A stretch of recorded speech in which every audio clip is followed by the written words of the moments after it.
Приятели, сега ще ви разкажа за нашата екскурзия до Дубай. За жалост, още в началото полета закъся 5 часа и ние бяхме в хотела в 7 часа сутринта. Решихме да спим малко. Станахме в 10 и веднага след това, както виждате, се озовахме на джетовете. Аз и моите приятели доста караме и това е един от най-добрите варианти да се събудиш бързо.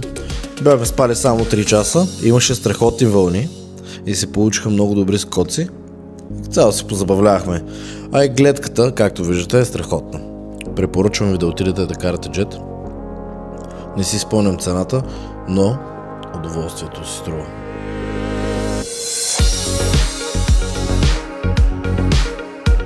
Веднага след това отидахме в зоопарка. Много хубаво беше, но накрая открихме, че има разходка с бус, който влиза вътре при самите животни. Силно препоръчвам да го пробвате това нещо.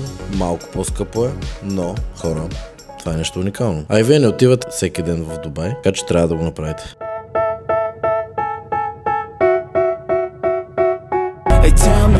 След зоологическата градина се прибрахме, поправихме се и се запътихме към Бурж Халифа. Невероятна гледка. Само на снимка съм го виждал, наистина бях силно впечатлен. Много ми хареса и ако имам възможност бих живял там. След това седнахме на този прекрасен ресторант. Да, цените са скъпи, но гледката, къде едеш? Бурж Халифа, естествено, че си се струва. Тук нашият приятел ставаше на 30.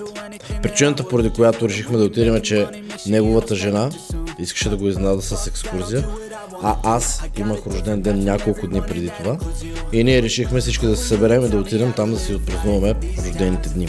Happy birthday to you, happy birthday to you, happy birthday dear mommy, happy birthday to you.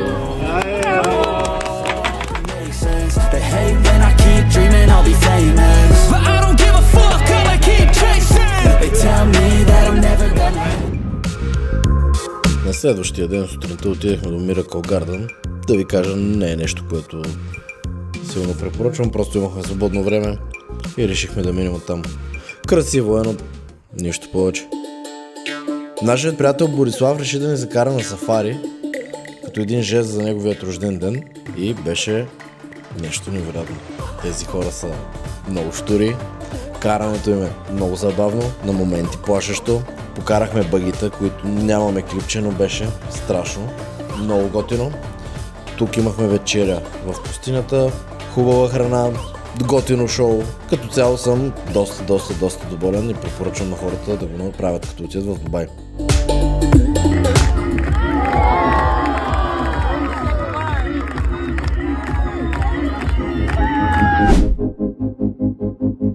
Аз реших да почерпя моите приятели на 50-тият етаж на този прекрасен хотел, а именно в Aura Sky Pool. Мястото е зашеметяващо. 360 градусова гледка. Ние отирахме 10 часа сутринта.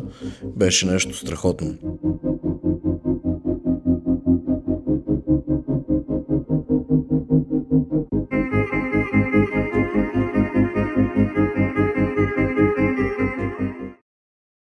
Моите приятели ми подариха 15-минутен полет с хеликоптер.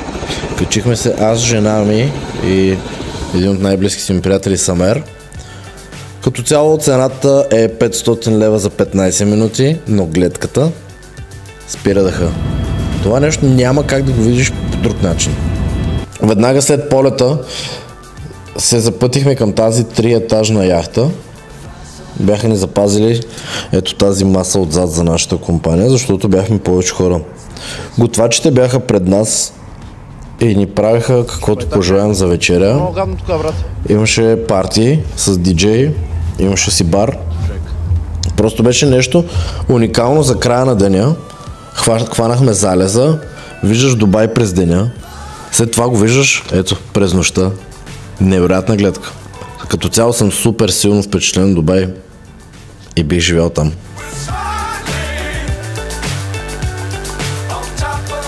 Тук съм с моята жена.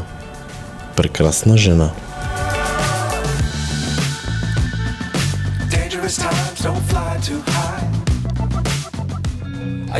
На другия ден отидахме до плажа.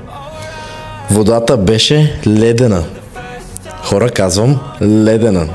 Правим си ледени душове от време на време, може би температурата беше сходна. Не знам защо като карахме джетове не беше толкова студено. Седяхме малко и решихме да се отправим към Бурдж Халифа. Седнахме на един приятен ресторант за обяд. Хапнахме си прекрасно. Аз ядах някаква индийска храна. Доста люта, ама много вкусна. И като цяло всичко там беше прекрасно. Ако искаш ти да обядваш на същото място и това бранд да е успешен, пиши ми.